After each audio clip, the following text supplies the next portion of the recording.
Yeah, so it worked out pretty good this time around with this crew. So they all started, I think it was the 25th, between the 25th and the 28th, if I'm not mistaken. Um, and and then they're all staying anywhere from 6 to 10 days, I believe. So it's kind of cool because then they basically get to be with the same group for either their entire stay or most of their stay. So they can get comfortable and they don't have to constantly be feeling each other out when a new member arrives. Like, believe it or not, like it's slightly disruptive every time a new dog comes to a pack because then they have to kind of feel the dog out.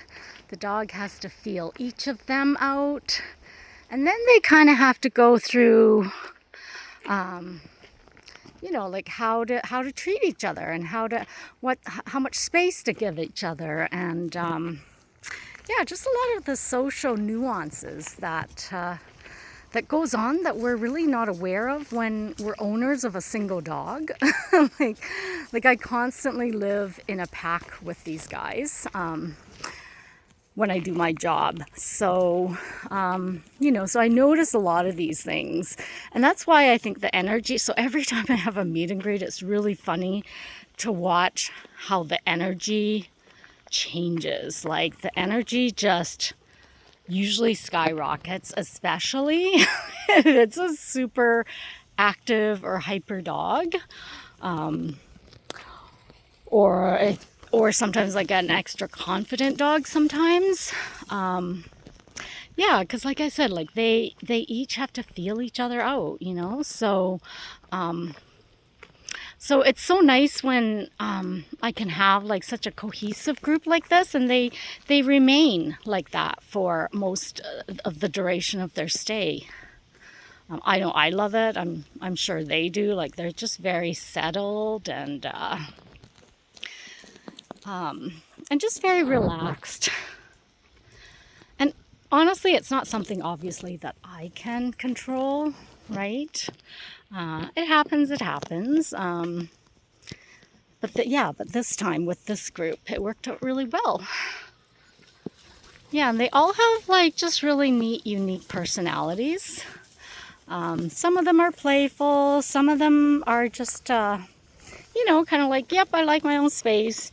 I don't really need to interact with anyone. And everyone just respects each other's differences. Like, I think that's what makes a cohesive group.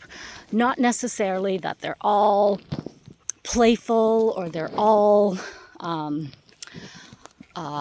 individualistic. It's just the fact that they understand and respect each other. And I mean, that goes for animals and definitely goes for humans, right?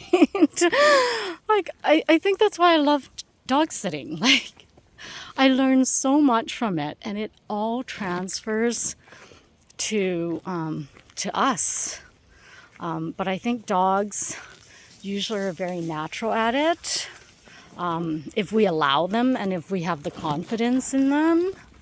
And I mean, not all dogs come with great communication and all that, but the ones that I have, they usually do, or they have to.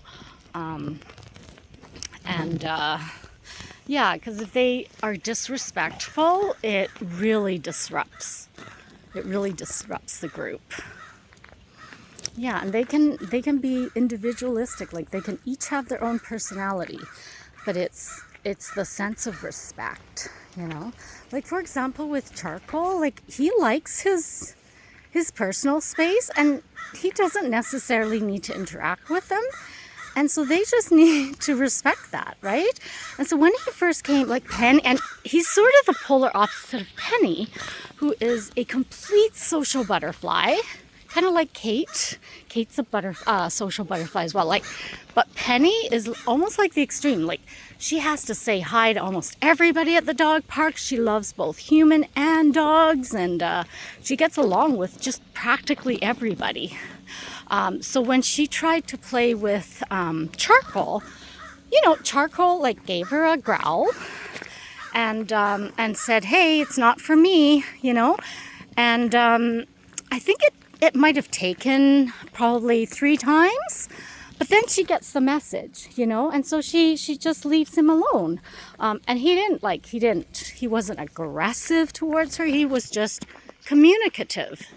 And I think that's what humans sometimes interfere with. We sometimes interfere with dog communication, thinking, oh, it's bad to growl at another dog, but growling to a dog isn't mean, it's communication.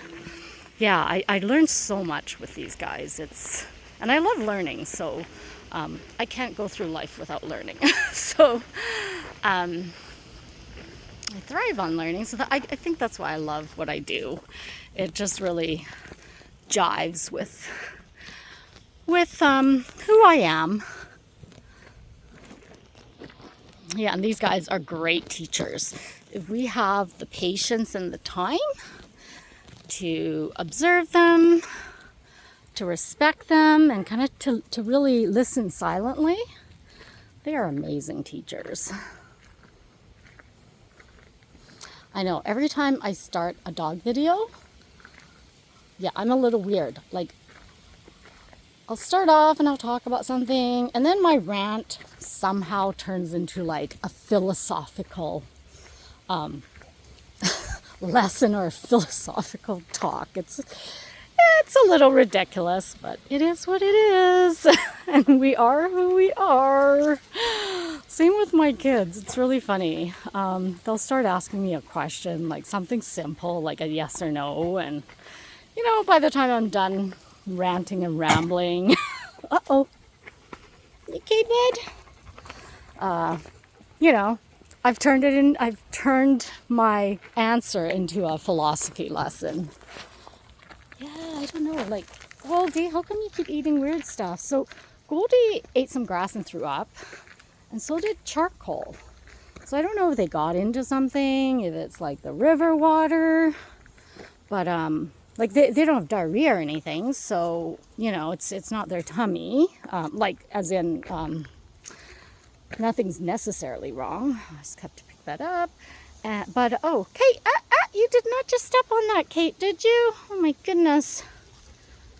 Kate, stay